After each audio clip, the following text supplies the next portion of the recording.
Welcome to Shelf Candy. Today, we will be painting this modest young cat lady. So without further ado, let's get started. We're gonna paint this lady. She's a little bit shady. Shelf candy, candy, candy, candy. We're gonna paint this lady. She's a little bit... Change that channel, you'll taste the blade! Out of respect for your time, Chris has already taken the liberty of prepping this model for paint.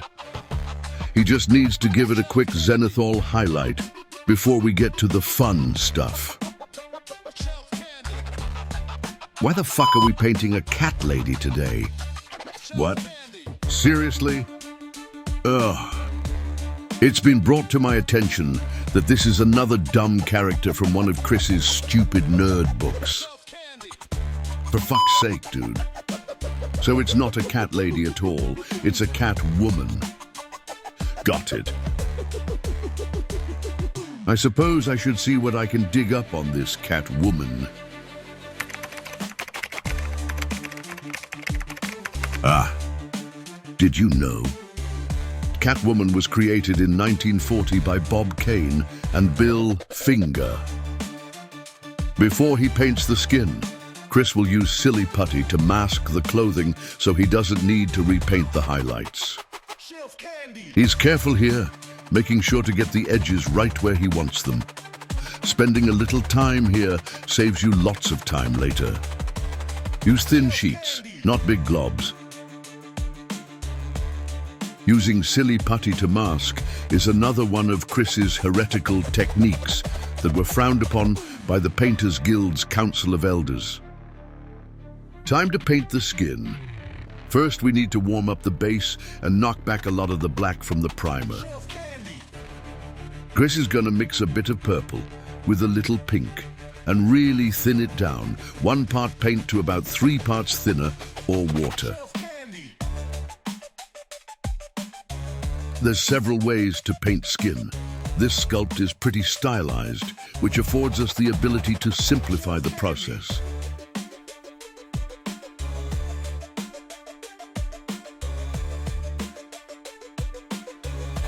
Chris is going to lay down a very diluted middle flesh tone. Your paint should be roughly the consistency of milk, not oat milk or soy milk. Use good old-fashioned beef milk as a reference. So Catwoman doesn't have like any powers? She just takes things? Oh, she has a whip, and she has superhuman stealing abilities. Got it. Now for the highlights. Focus on all the upward-facing surfaces and build this up slowly. At the end of this step, the skin should look too bright and desaturated. That's good. There's one more step that brings it all together. This is Orcish Dermis, and it's liquid magic. Start from the shadowed areas and slowly build it up until you're happy. You'll want this very diluted as well. And don't be scared to mist it onto the brighter surfaces. Yeah, get it right in there, Chris. Boom. Now let's see how the masking held up.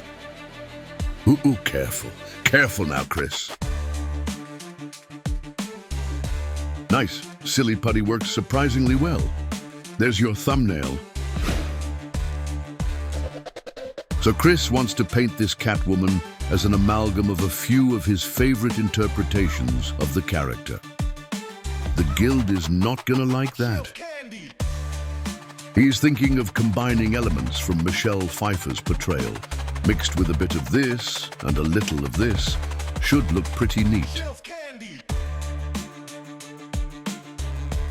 Because of Chris's many transgressions against the Toledo Painters Guild and eventual expulsion, he is now a masterless student, freely sharing his forbidden wisdom. The least you could do is smash that like button and the bell and subscribe thing. Do it. Do it. Do it. Do it! Shelf candy. You can also check out his Patreon. You can get treats and vote on what he paints next.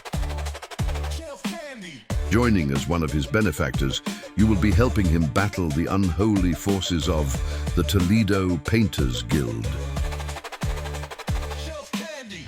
To bring in some purple tones, Chris is using a Vallejo Express paint. It behaves a lot like a filter and will just augment the grays to have the slightest purple hue, unless he screws it up. See? Subtle. I think we're good. Shelf candy. Now just a little more black is being surgically applied to creases, folds, and any place the sun doesn't shine. Shelf candy. Now, bear witness to the true power of silly putty. It's perfect. The guild is right to fear this dark magic. Shelf candy. Now the boots. This is all-clad lacquer. It's amazingly glossy, but it's pretty volatile stuff, so Chris recommends wearing a respirator. Shelf candy. And be sure to turn on your deprox negator. Now, if you don't have a deprox negator, don't worry, because that's just a word I made up. Shelf candy. Just be sure to use this stuff in a well-ventilated area.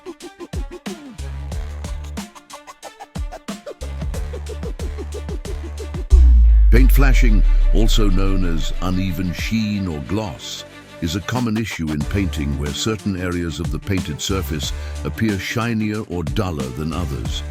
Making sure there's a nice wet coat will prevent this.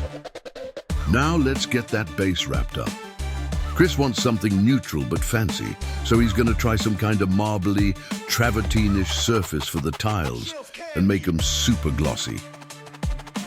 He's going to start with a few neutral but slightly warm tones. He may dry fit the figure to make sure it doesn't look stupid. And if it does, which is likely, he will add a purple wash to kind of unify the whole thing. Notice the veining. It's random, but it all sort of travels in one direction. You don't want it crisscrossing all over the place. Unless you've made the creative decision to make it look ridiculous. In that case, you nailed it. Shelf candy. Keeping your paint wet when doing a finish like this is critical. Chris likes to use airbrush flow improver as a dilution medium. Shelf candy. The name makes it seem inappropriate for use when painting by hand. Thus was the ruling of the Council of Elders, and another reason for Chris's expulsion from the Toledo Painters Guild.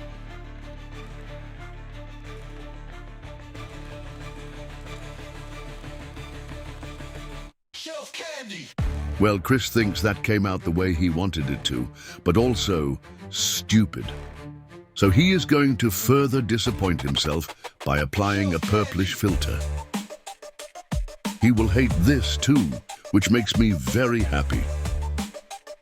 Honestly, the best part of my day. Shelf candy. Yeah, just a little more.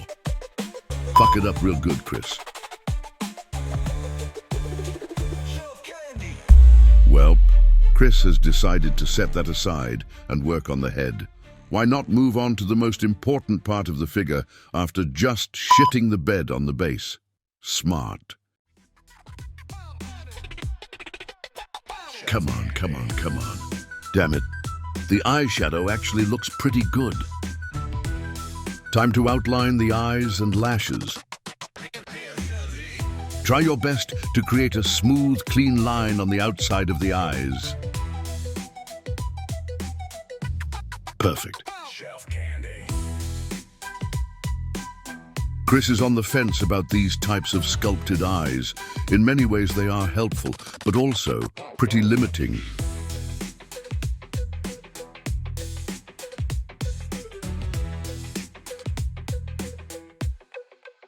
Shelf candy.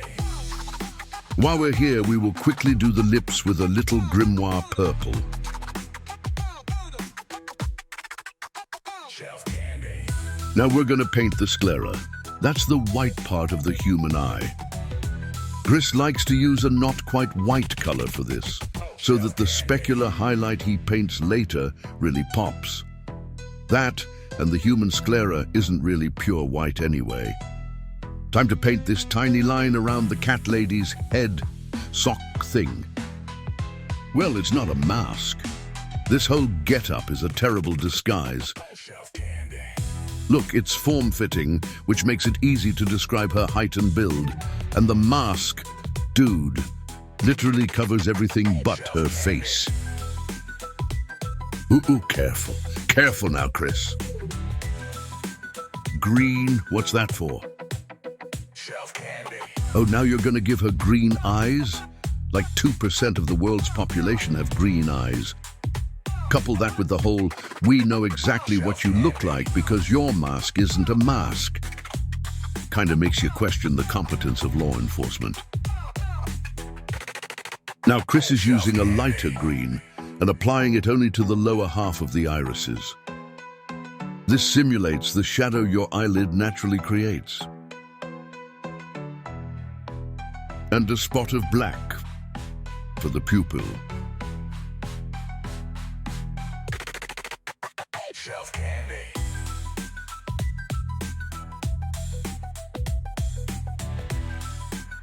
Followed by a couple tiny dots of white for the specular highlights.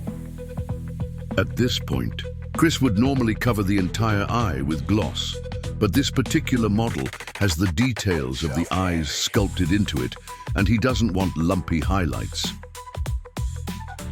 The hair is pretty cut and dry. Get it? We're having fun. Now Chris is going to add a little volume to the hair with this shade. If you end your strokes in the creases, the paint will build up there.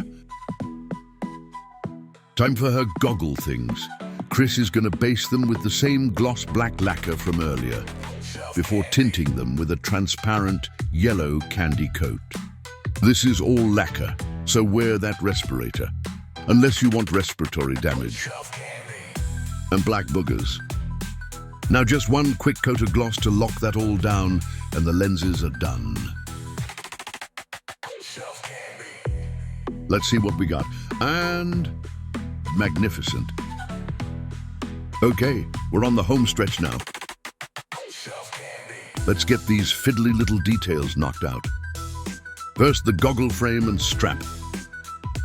Then onto the Michelle Pfeiffer-esque stitching. 1, 2, 3, 4, etc., etc. Rinse and repeat. 3,000 times. Let's quickly but carefully knock out this black trim. Then all that's left on the yoga leotard that maybe should have been washed in cold water is the zipper. Oof, oh God, be careful, you big stupid. Meanwhile, back at the base, Chris is gonna trim the tiles with Go! It's not cheating. There's paint in that brush pen thing. It's the brush of tomorrow. Today. You can suck it, Toledo. Just the bag and its ill-gotten contents, and this naughty girl is all wrapped up. Chris ordered water slide paper to make custom decals for this money. It doesn't arrive till tomorrow. So you've been cheated.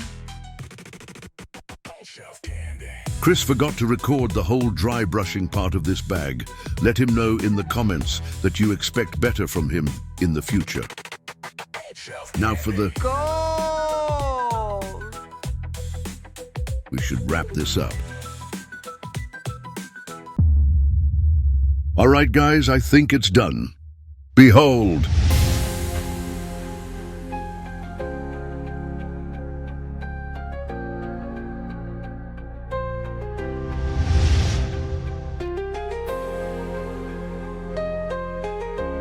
It's done. It's done.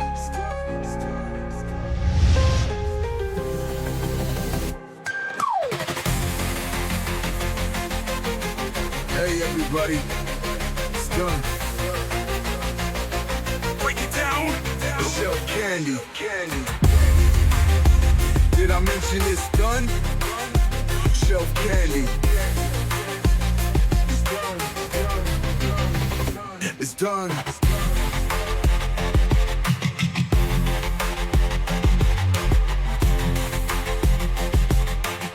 All right, I'm gonna go now.